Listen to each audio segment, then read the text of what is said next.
बातें करते हम खेतों की और उसके रखवाली की, बाग बगीचा फल फूलों और फसलों की हरियाली की। हम बीजों की बातें करते उत्तम जल संसाधन की, हम तकनीकी बातें करते फसलों के उत्पादन की।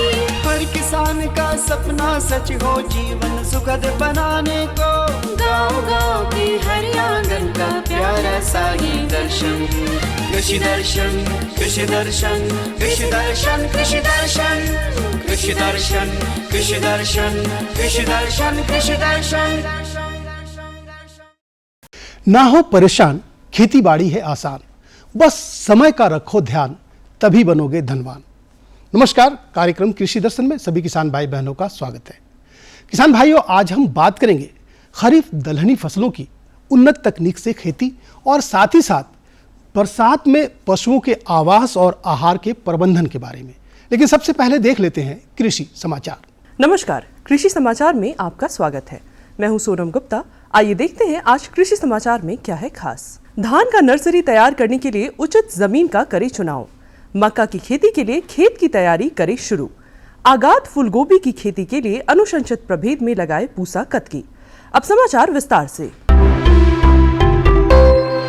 धान का नर्सरी तैयार करने के लिए उचित जमीन का चुनाव करना जरूरी है। साथ ही धान बीज का प्रभेद और सिंचाई के साधनों पर भी ध्यान देना जरूरी है, ताकि नर्सरी में धान का बिचड़ा अच्छी तरह से तैयार हो सके। मक्का की खेती के लिए खेत की तैयारी शुरू कर दें। खेत में गोबर की सड़ी हुई खाद 10 टन प्रति हेक्टेयर की दर से इस्तेमाल करें।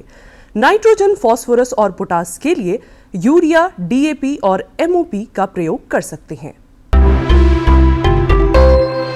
किसान भाई, खेती से बेहतर उत्पादन लेने के लिए नर्सरी प्रबंधन पर ध्यान दें।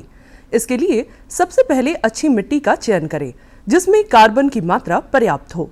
यदि मिट्टी में कार्बन की मात्रा कम है तो थोड़ा कंपोस्ट और बालू मिला सकते हैं। इससे पौधों को सही पोषक मिलता है। साथ ही कीटों की रोकथाम के लिए जैविक कीटनाशक का प्रयोग करें। नर्सरी प्रबंधन में आपको बताऊं कि आप तो सबसे पहले जो मिट्टी लेते हैं, अच्छी मिट्टी लें जिसमें कि कार्बन की मात्रा ज़्यादा हो। अगर कम है तो कंपोस्ट मिलाएं और थोड़ी बालू मिलाएं, ताकि उसको पोषक मिल सके पौधे को। और सबसे बड़ी बात है कि अगर प्रोटेक्टेड फार्मिंग आप करते हैं तो उसमें कीड़े मकोड़े का प्रकोप कम होता है। अगर किसी कारण से हो भी जाता है तो आप जैविक जो कीटनाशक है उनका प्रयोग करें, ताकि हमारा एनवायरनमेंट भी शुद्ध रहे। आगाद फूलगोभी की खेती से अधिकाधिक उत्पादन लेने के लिए 800 ग्राम बीज प्रति हेक्टेयर लगाएं। कतार से कतार की दूरी 60 सेंटीमीटर और पौधा से पौधा की दूरी 30 सेंटीमीटर रखें। बेहतर उत्पादन के लिए अनुशंसित प्रभेद में कुंवारी, पूसा कतकी, पूसा दीपाली, अर्ली सिंथेटिक लगाएं। आगाद फूलगोभी की खेती के लिए जल निकास वाली हल्की दोमट मिट्टी उपयुक्त है। बुआई के समय गोबर खाद 200 से 250 क्विंटल, नेत्रजन 120 किलोग्राम, स्फूर 60 किलोग्राम, पोटाश 60 किलोग्राम प्रति हेक्टेयर खेत में मिलाएं। किसान भाई, खेत में मेड़ बनाने के लिए बंड फार्मर नामक कृषि यंत्र का प्रयोग कर सकते हैं। इसकी कार्य क्षमता कार्य अनुसार है। आज की विशेष जानकारी है टमाटर फसल में फल मक्खी कीटों के रोकथाम के बारे में। टमाटर फसल में फल मक्खी लगने का खतरा रहता है। फल मक्खी उड़ने वाले कीट होते हैं जो टमाटर के फल को क्षतिग्रस्त कर देते हैं। इस कीट से बचाव के लिए बुआई से पहले सुरक्षा कदम उठाए जाते हैं। इसके लिए किसान कतारों में टमाटर की बुआई करें और टमाटर की हर 16 पंक्ति के बाद एक पंक्ति गेंदा फूल लगाएं। और अब एक नजर राज्य के 5 प्रमुख शहरों के मौसम के मिजाज पर। आज राज्य के 5 प्रमुख नगरों के अधिकतम और न्यूनतम तापमान कुछ इस प्रकार दर्ज किए गए। राज्य का अधिकतम तापमान 31 डिग्री। कृषि समाचार में आज इतना ही। अगले दिन अगले अंक में फिर मुलाकात होगी कुछ ताजा तरीन खबरों के साथ। तब तक के लिए दीजिए इजाजत। नमस्कार, जोहार। कृषि समाचार में किसान भाइयों, आपने देखा मौसम का मिजाज, मंडी भाव और कृषि जगत में क्या कुछ नया हुआ है उसके बारे में जानकारी ली। जानकारी हम देंगे, लेकिन उससे पहले छोटा सा विराम, कहीं मत जाइएगा, क्योंकि विराम में भी आपके लिए संदेश है। ये है नया बदलता भारत, जहां कृषि को मिल रही है तकनीक की ताकत। आज युवा किसानों की आधुनिक दृष्टिकोण और नवाचार कृषि में नई उम्मीदें जगा रहे हैं। आधुनिक कृषि की ये नई तस्वीर खेती को प्रभावशाली और सुसंगत व्यवसाय बना रही है। कृषि के पुराने तरीकों से कीट, रोग और मौसम में उतार चढ़ाव जैसी समस्याओं का समाधान संभव नहीं है। इस बात को समझते हुए माननीय प्रधानमंत्री श्री नरेंद्र मोदी जी ने कृषि को भी धीरे धीरे हाईटेक बनाने की पहल की है। ड्रोन टेक्नोलॉजी हमारे कृषि सेक्टर को दूसरे लेवल पर ले जाने वाली है।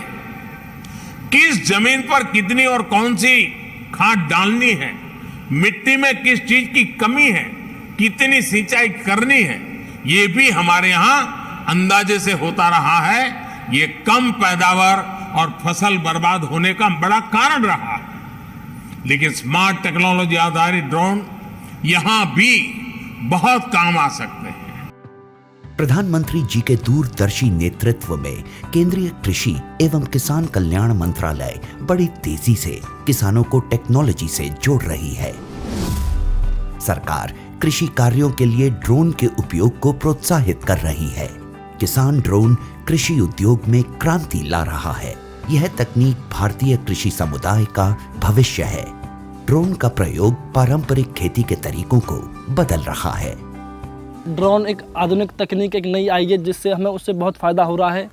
जो दवा 1 लीटर पानी में 1 किलो स्प्रे होती थी, अब उसमें 10 लीटर पानी में 1 किलो स्प्रे होती है। अत्याधुनिक तकनीक, हाई रेजोल्यूशन कैमरों और उन्नत सेंसर्स से लैस किसान ड्रोन भारतीय कृषि क्षेत्र की काया पलट करने की क्षमता रखता है।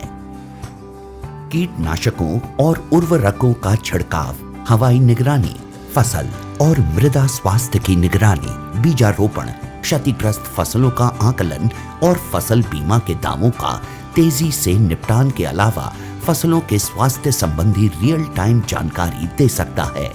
यह कीटों, बीमारियों और पोषक तत्वों की कमी की पहचान कर सकता है। इसकी मदद से समय रहते किसान अपनी फसलों की सुरक्षा के उपाय कर सकते हैं। इससे सबसे बड़ा फायदा है कि आप इसमें दवाई डाल के और इसको भर के छोड़ देंगे, पूरे खेत में करके वापस वहीं आ जाएगा। आप जैसे खेत में नहा धोकर गए थे वैसे के वैसे वापस आओगे। साथ ही किसान ड्रोन का प्रयोग स्वामित्व योजना के अंतर्गत भूमि अभिलेखों के डिजिटलाइजेशन और पशुधन ट्रैकिंग के लिए भी किया जा सकेगा। वैसे तो किसान ड्रोन आज देश की जरूरत है, पर ड्रोन चलाने के लिए प्रशिक्षित ऑपरेटर्स की कमी, ड्रोन के रखरखाव की चुनौती और ड्रोन चलाने के लिए जरूरी सुरक्षा निर्देशों की जानकारी की